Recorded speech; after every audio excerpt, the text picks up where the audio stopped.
On the 2nd of October of 1967, I went to Parris Island. Parris Island is the recruit depot for the United States Marine Corps.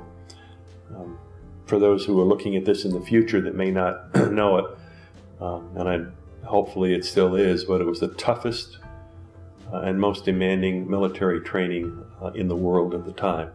The only training that was any more difficult were the Royal Marines and the American U.S. SEALs, Navy SEALs. But the Marines are trained, and they're trained very hard. So I was at Parris Island for 2 months, and I went from there to the Infantry Training Regiment at Camp Geiger, where I trained to be a basic infantryman. Every United States Marine is trained to handle a rifle, and all of the crew served weapons that would be in an infantry squad, whether that person is a cook or somebody that works in an office or wherever they work, they're all trained to fight. And we're very unique in that respect.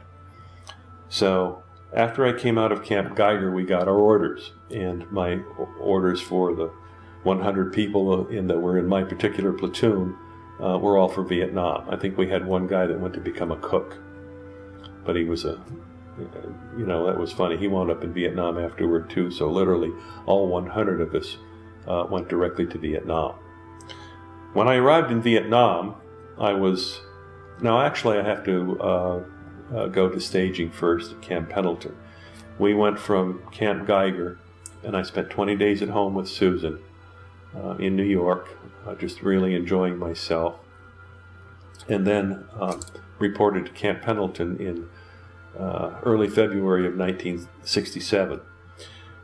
At Camp Pendleton, I went through 8 weeks of very intense jungle warfare training. This is training that about everybody that was headed over there in the Marine Corps got at the time. I received a little more training than usual. It's all outlined in my book, which you have now read, so I won't dwell on a ton of it. Suffice it to say that on March 16th of 1967, we all got in our Continental jet airliner and flew off to war in style.